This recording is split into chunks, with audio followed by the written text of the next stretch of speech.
Good afternoon and welcome to the market closing show here on India Today. I'm Sakshi Batra. First up, let's take a look at what's hot in the corporate and the financial world. Markets in the red for the third consecutive session amid global tensions and the tariff threats. Sensex is now down 200 points near to 84,500 odd mark. The Nifty is also down by 70 odd points, hovering around 26,100. Selling pressure is seen in autos, real estate, oil and gas, while IT and consumer durable stocks continue to attract buying interest. Jewellery stocks are buzzing as soaring gold prices fuel a sharp rally. Titan jumps to a record high after the strong Q3 update, with gold coin sales nearly doubling in the last quarter. Senco Gold surges up to 12% on robust growth, while Kalyan Jewellers trades higher as well. Cipla shares tumble nearly 5% after USFDA flags observations on key partner pharma. Then, regulatory action hits commercialization of tumor drug Lanreotide in the US, weighing on investor sentiment. Markets await financial year 2026 GDP estimates. In less than an hour, the government will be releasing the FY26 GDP estimates. And according to the Informist poll, growth is now seen at 7.5% after a surge of 8% in H1. All eyes are on these numbers as they will also set the tone for Budget 2026. The government is likely to finalize the date for the budget. The finance minister will be announcing the budget 2026 date as well. Sources are telling us that a proposal to continue with February 1st has been seen, which now is falling on a Sunday, has been moved, and with the Cabinet Committee on Parliamentary Affairs is set to take the final call on the date of the budget.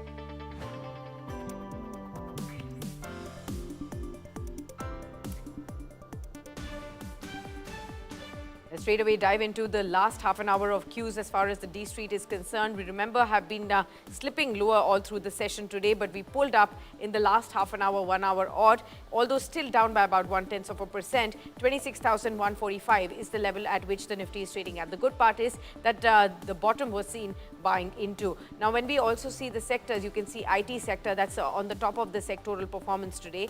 Pharma stocks are also soaring higher. You also have the broader markets, mid and the small caps that are doing well right now. Even the metals, the media, the private banks, these are the sectors that are still hovering higher in trade. On the lower end, however, auto has drifted to the slow lane now. You can see oil and gas down, infrastructure down, real estate also slipping a tad bit lower in trade. On the Nifty, again, you have Titan that is continuing to hover near record high levels, about 4% higher. IT names like HCL Tech, Wipro, Tech Mahindra, Infosys, they are all up and about as well. And Geofinance is also gaining in some traction. Let's actually welcome our guest on board now. Mr. Avinash Gorakshakar, the founder of Avinash Mentor Research, is now joining in on the program with us. Warm welcome to you, Avinash. Good to have you with us. Well, straight up, New Year greetings to you, and do help us understand right at the beginning of this year when we do see a lot of external shocks, geopolitical concerns, and the global narrative now again weighing on heavy on the domestic sentiments as far as D Street is concerned. What's the approach that you have on the markets and what's the outlook? Yeah, good afternoon, Sakshi. First of all, Sakshi, understand one thing that now global, headwinds have turned a little negative, specifically as far as the FII outflows are concerned. But one good part today morning, which I've observed, is that the rupee has started to appreciate. This is a big positive for the Indian markets. And most importantly, I think in the next few weeks, you're going to see quarter 3 numbers getting rolled out, especially from the business updates which have come from companies, especially if you talk about gold jewelry companies like Titan, Kalyan Jewellers, Senco Gold. I think definitely it appears that the quarter 3 has been much better than what the street expected. The same goes for PSU banks, private sector banks, some engineering companies. So I think, net the numbers are going to be much better than what the street expects. So I think you're going to see a lot of stock specific activity now in the coming few weeks. On a broader level, I think this is what investors should watch out for, because the index may not move significantly either upside or on the downside. As long as we are above 26,000, I think there's nothing to worry. I think these kind of volatile moves will continue. But I think stock specifically, I think you're going to see a lot of action in the coming few weeks. And I think wherever we see very good numbers supported by good management commentaries, I think that is where investors should focus on, and that's where I think the market will provide good opportunities for investors to pick good quality stocks. All right, so stock-specific action amidst the news flow around earnings will continue to garner some traction there. But Avinash ji, what continues to soar higher even in the new calendar year is the precious metals, gold and silver. I mean, look at silver. Within the first 7 days of the new calendar year, the silver prices have already soared another 15% on top of the near 180% rally that we saw in 2025. Similarly, these geopolitical tensions are again bringing the spotlight back onto these so-called safe haven assets like gold and silver. Yet again, what exactly would your approach be? Would you look at again the precious metals even after the kind of rally that they have shown, or would you stay comfortable with the equities at this point? So actually, gold definitely looks more balanced and safer. I think silver has gone up significantly, and I think whenever there is a sporadic kind of rise, I think you should Yeah. also realize that when the commodity value falls, it also falls with a very strong volatile force. So I think maybe some profit booking in silver could come in. But as far as gold is concerned, I think globally we are expecting that supply of gold is going to be curtailed by about 3 to 4%. There was a recent Bank of America report which mentioned that the supply side is going to be tight for 2026. And I think as far as the equity market is concerned, I think safely one can say that the gold finance companies, specifically players like Muthoot Finance and Manappuram Finance, these are very strong bets in this given scenario because they benefit significantly from the long term value, and of course business continues to be robust for them. So I think clearly investors could take a chance if the in a weak market they get stocks like Muthoot or Manappuram. That could be a welcome addition to their portfolios. Fair point. Let's now shift focus, viewers, to a major concern. The question is, are digital lending apps illegally accessing your financial data? Well, the Delhi High Court has now sought a response from the Reserve Bank of India, asking it to clarify enforcement of digital lending directions 2025 and steps taken against violations by banks and NBFC-linked apps. And to understand more on this, I'm now joined by my colleague Anisha Mathur of India Today. Anisha, help us understand, this has been a major concern, and nowadays when everybody is moving to more digital, easy access to even loans, are digital companies, digital lending companies really accessing this data and misusing it? Well, Sakshi, that is exactly the question that has been asked in this PIL that has been filed in the Delhi High Court. Now, let me take you through what the PIL says. The PIL says that in 2025, remember, the RBI had issued the digital lending guidelines. What this PIL is saying is that there have been multiple user complaints, media reports, regulatory advisories, as a matter of fact, concerning misuse of user data by fintech platforms. Now, they've identified some of these, which the more popular ones that our users, our audience will also know: Slice, Branch, Navi, Home Credit, Simple, Dhani, Zest Money, etc., which continue, and this is what the petition says, they continue to access borrowers' contact lists, call logs, collect phone usage data, and impose blanket usage conditions. And now remember, under the DPDP Act and other guidelines, taking all of that data of a user is now illegal. But the PIL is pointing out the fact that these apps continue to access this data. If you install an app on your phone and you're using it, using it for for any kind of borrowing, they ask for your access to your contacts, to your phone, to your photos. In fact, they ask for access to your entire phone. And that is why the court has now asked the RBI on what kind of guidelines have been issued to curb this entire situation, and what is actually being done, what kind of action has been taken with regard to the user complaints, etc. Now, this matter will now, of course, be heard after 6 weeks, but this PIL has raised certain very, very important questions when it comes to Absolutely. user safety and digital privacy. Back to you. Absolutely. Thanks a lot, Anisha, for giving us all of those details. Let me go across back to Avinash ji and try and understand what really is happening here. Avinash ji, when it comes to the NBFCs, the banks, which have been so far the traditional partners for borrowing, we used to always think that our data is safe with them. But when these banks and when these NBFCs also to spread across to a wider audience to expand their reach when it comes to borrowings and lendings, they also have partnerships with such apps which have now become very easy, user-friendly for everyday borrowing of a few hundred, few thousand rupees. They have a limit, and then they go on to access so much of data of users. At the same time, there is no regulation which is keeping a check on that. How do you see an average investor, an average borrower out there? What are the risks that they are facing right now, and what should be the cautiousness that they should have? No, I think, Sakshi, this is a kind of a occupational hazard. When you use any digital app, I think data is definitely something which cannot remain private. Definitely it is used for a variety of purposes. So I think, really, the RBI or the ministry should ensure that, the user should decide whether his data can be used or not. I Yeah, think, if you use any data, there is not any problem. But as far as access or, approval of the customer is important. I think clearly NBFCs or fintechs or banks, all these agencies are using this data for a variety of purposes. So I think, we'll have to see whether the government imposes some strict regulations here, because as of now there are no regulations which can control the use of data, and frankly customers don't know how their data is being used, because they are unlikely to know, in which way their data is being misused. So I think we'll have to wait and absolutely. watch. To wait and watch on that front, but definitely viewers, in case you are using any lending apps at this point in time, be very careful when you give out the permissions to those apps to access some of the borrowing that they give you access to, that what kind of permissions are you really giving in, and is that going to be a problem later on as well? That's something that you as a user also have to be very careful about as well. Let's come back to the markets and then try and understand what exactly should your focus be when it comes to investments. In 2026, Mr. Gorakshakar, what exactly do you think is going to be important for an average investor to keep in mind? The strategies that they should adopt, the SIPs that they are doing on a regular basis. Is there any form of a rejig that you believe they should be aware of and start doing at least? No, I think, Sakshi, in 2026, you need to be very selective. I think gone are the days where easy money could be made. I think the same applies for even primary market IPOs.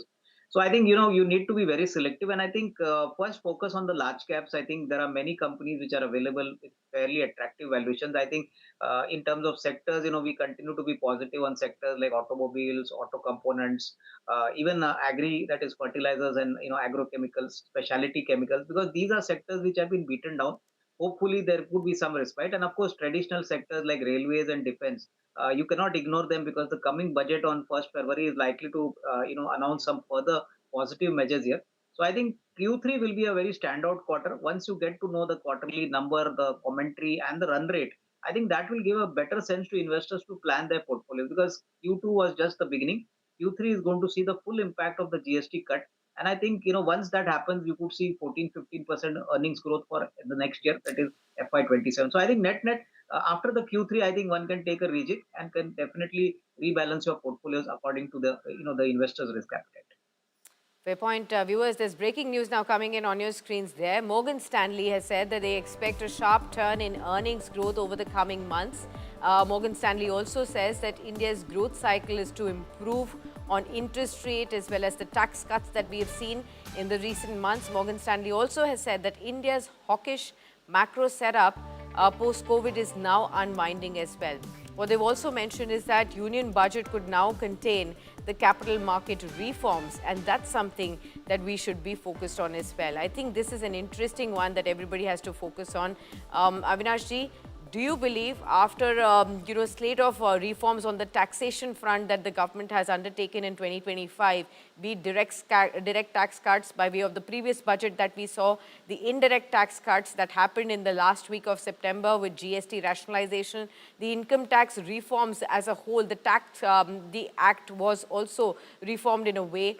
And now Morgan Stanley, one of the biggest global brokerage houses, believes that one, they expect the upcoming budget to also entail any kind of changes to the capital market reforms that could come in there. What do you anticipate on that front? Do you think it is the need of the hour and should be on top of government's agenda?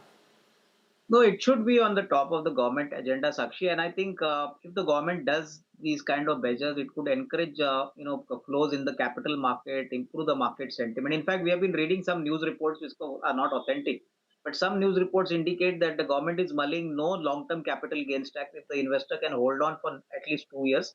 So, if this kind of, policy change happens, then I think you're going to see a lot of money coming to the capital market. Some form of, sentimental booster will be coming. So I think we'll have to wait and watch, but I'm quite sure the government will be making all round measures after the GST cuts to ensure that the market sentiment will improve, And I think it will be a growth oriented and a progressive budget. Of course, what comes to the capital markets is going to be a surprise. But if at all anything on the long term capital gains tax does come in, which is like a booster shot, that would actually improve the market sentiment significantly. Absolutely. So, viewers, there is a lot of buzz on the D Street as to whether this time around the taxation reforms could be by way of giving some relief to the stock market investors in the upcoming budget. The LTCG tax, and could there be a rethink as far as the LTCG tax or the long-term capital gains tax that is, tax to you as far as your capital gains are concerned from the stock market earnings? If that goes away, will that be a big booster shot, and will that really come in the budget is the big question now, and that's something that should definitely cheer the investors and stock markets at large if it really comes in. Let's actually focus on some of the other key stories that we are tracking now with respect to the pharma story as well. Cipla is in focus, viewers, and this is after the USFDA has flagged serious compliance issues at its partner, Greece-based pharma then. The regulator found lapses in contamination controls for tumor drug Lanreotide. And our colleague Neetu Chandra Sharma now joins in with all those details. Neetu, Cipla's partner for Lanreotide is facing USFDA observations at its Greece facility. How serious are these findings, and what could it mean for Cipla's US business for this drug? Yes, actually, this is a potentially meaningful setback for Cipla, and the US FDA has issued a Form 483 with around 9 observations, including concerns about contamination risks, visible particles in drug products, poor aseptic conditions, and gaps in electronic data integrity. These are not cosmetic issues, but they go to the heart of the drug quality and manufacturing control. So Lanreotide is a high-value oncology rare disease drug, and Cipla has already struggled with the supply since 2024. If the regulator escalates this into a warning letter or compliance action, the supplies from this facility could be disrupted further, directly impacting Cipla's US sales. And the market has already reacted with the stock down over 3%. Much now depends upon how quickly pharma then can address the FDA's concerns and whether Cipla has alternate supply options. But Neetu, given that Lanreotide is a complex injectable, how do these FDA observations really impact Cipla operationally and in its ability to maintain supplies in the US now? So Sakshi, yes, Lanreotide is a complex injectable and requires very high manufacturing and quality standards. So the Cipla has faced some supply constraints in the past because there are limited approved facilities for such products. So regulatory observations at partner plants are not unusual, especially for complex injectables, and these are typically addressed through corrective actions.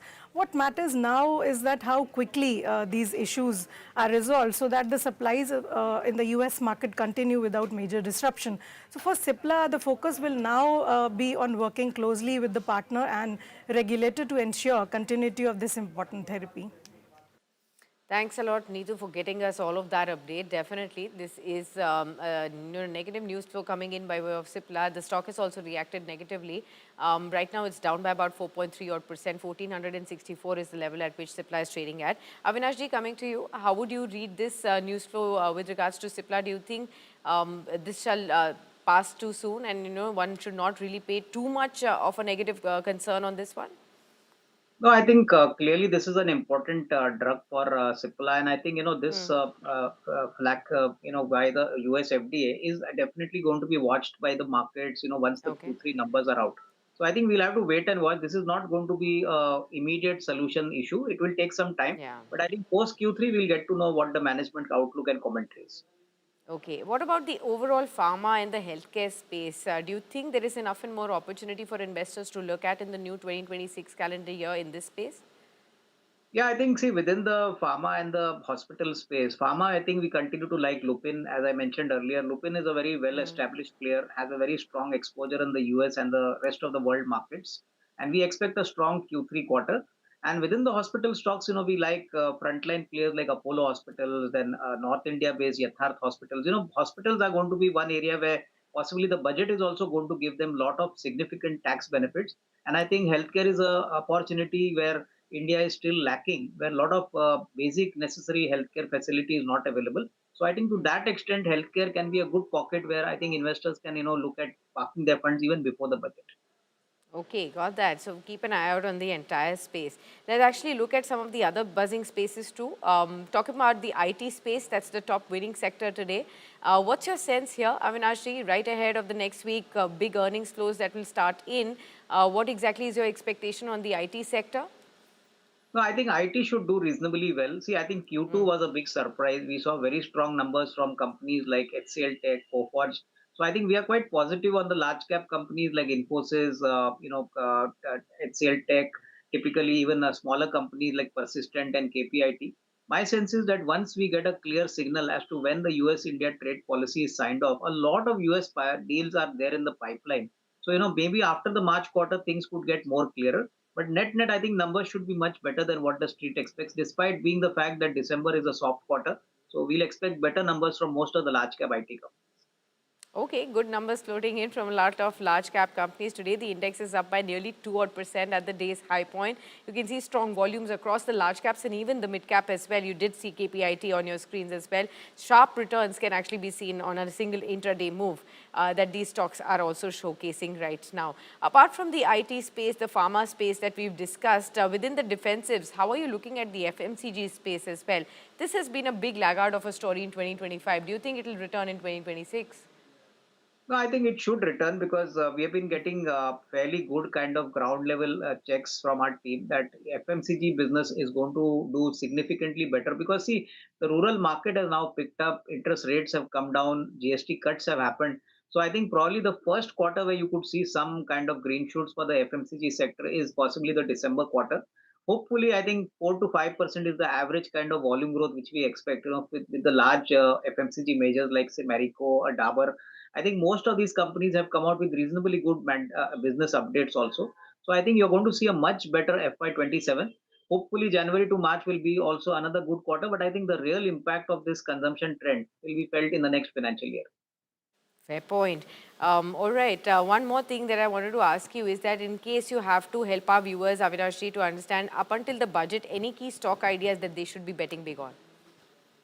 So I think clearly, I would say that typically look at agri and fertilizer companies. It's a beaten down sector, but I think recent reports suggest that fertilizer companies will be getting some benefit.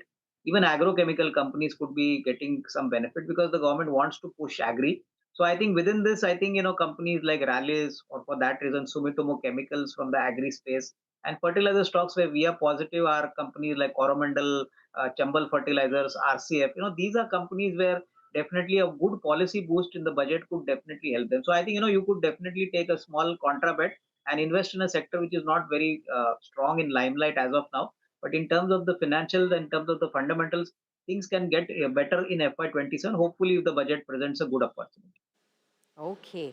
Last 1 minute to go before the market shuts up for the day. So let's wind down the markets and then we'll come back to Avinash yet again to take all your viewers' questions as well. So on your screens, viewers, 26,146. It's still down by about 32 odd points, about 1/10% lower. But the good part is that we pulled up from the day's lowest point and that showed us that there is some buying that still is happening at the low points, in the trade as well. Let's look at the Nifty Bank as well. The banking index is also down in trade, but just slightly better off. In fact, 0.2% lower in trade right now, 59,974. So that 60,000 mark has also been breached on the lower end. Let's also look at the broader markets. They're in fact doing much better than the Nifty and the Nifty Bank today. Look at the mid-cap index, that's almost up by 0.4 odd percent and is nearing the day's high point as we close in on the session today. When we look at the small caps also, that's also up by about 0.3% odd, and you can see again a similar pattern as far as the mid caps are concerned and the small caps. They both pulled up in the latter half of the trading session today. IT sector, we've already pointed out, 2% higher nearly, and is the top sector in terms of performance today. Pharma comes in next, and apart from this, we also have maybe just about mid caps and small caps. Rest all of the sectors in fact have slipped into the trade. The top laggard today is the auto space. Look at the sharp drop that we've seen there. It's moved to the slow lane in trade as well. Oil and gas, real estate, infrastructure, these are some of the other sectors that have dragged. On the Nifty, Titan, HCL Technologies, Tech Mahindra, Infosys, these are some of the top winners. As far as the gainers are concerned, even Geo Finance, that's pulled up in trade today among the top winners. So there you have it on your screens, 1.5 to almost 4 odd % kind of moves that we've seen in the top gainers list today. On the weakening end, where you do see some pressure coming in, of course, a lot of auto stocks is what you will find there. You'll also find Cipla, as we've marked out the story for you, Maruti Suzuki, IndusInd Bank. These are the top stocks that are lagging, and you do see some reason coming in there as well. Power Grid, Tata Steel and Asian Paints also dragging in trade. So that's as far as the closing action of the markets is concerned. Taking your questions next now, viewers. Aditya Chahal from Amritsar has asked the first question to Avinash. He's talking about the jewellery stocks, who he says are soaring, and he says, I've made some good profits on the jewellery stocks as well, and wants to ask you, should I hold on or should I book my profits right now? He's right. I mean, look at Titan, look at Kalyan Jewellers, Senco Gold, Thangamile, all of them are up and about today. What's your sense here, Avinashji? No, I think clearly if he's made a decent amount of gain, I think some profit booking is definitely warranted, because markets always reward expectations first, and once the results come in, there is a bout of profit selling. So Q3 numbers are going to be pretty strong, whether it is Titan, Kalyan Jewellers or Senco Gold, at least looking at the business updates. So I would say that at least book 20-25% of your profits, and the rest you could possibly evaluate after the Q3 numbers are out. Fair point. Let's take the next question. Next one is coming in from Priya Shah from Vadodara. She says the IT stocks are back in action, and I want to know whether this is the right time to enter afresh into the IT stocks, or should she wait for the global uncertainties to ease? Yes, she's right. The geopolitics that we've been seeing, US, Venezuela, a lot of uncertainties on the tariff policies front as well. Should she wait up, or should she just start dipping in her toes as far as the IT stocks are concerned now, Avinashji? What would you say? Yeah, I think my guess is that when there is uncertainty and when there is a little bit of confusion, that is the best time to get into a sector. I think IT presents a good opportunity for somebody who's got a time frame of at least 12 to 15 months. So something like an Infosys, something like a Coforge. I think these are companies which can give decent returns, at least 14-15% returns, considering the fact that these are large caps. So I think one can definitely take a small kind of position here.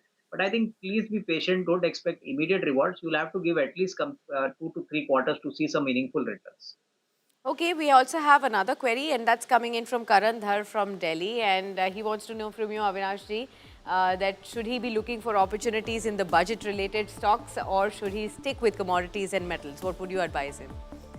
No, I think commodities and metals are now a overrated space, and I think you never know when a correction could come in. Specifically, if you talk about silver or gold or copper. So I think this is now a space which has got overheated. I think you need to be careful here. I think for the budget, look at the railway stocks, the defense companies. In railways, look at wagon companies like Titagar or Jupiter. Electronic in the defense, you can look at Bharat Electronics or maybe an HL. I think definitely these are stocks where some amount of benefit is definitely expected in the budget. So obviously you could ride the budget momentum, hopefully, if things come as per our expectations. Absolutely. Avinashji, it's always a pleasure to have you with us. So thank you so much yet again for sharing your views on the markets, and of course for addressing all these queries of our viewers on India Today as well. Viewers, in case you too have any questions about your investments in mutual funds, SIPs, stocks or gold related queries, send them to us on the number that's flashing on your screens. And don't forget to tune in tomorrow morning at 9 a.m. for all the market opening action. I'll be back for that. But we are leaving you with the highlights from the CES, the Consumer Electronics Show 2026, that has kicked off in Las Vegas with futuristic technology on full display. But it was the humanoid robots that truly stole the show, from dancing machines to robots stocking shelves and assisting the healthcare. The floor felt straight out of a sci-fi movie. The Hero's secure phone grabbed the attention with de-Googled system and hardware-level privacy controls, while Samsung showcased its futuristic Galaxy Z trifold with the large folding display. With AI, automation and next-gen devices everywhere you looked, CES 2026 made one thing clear: the future is already here.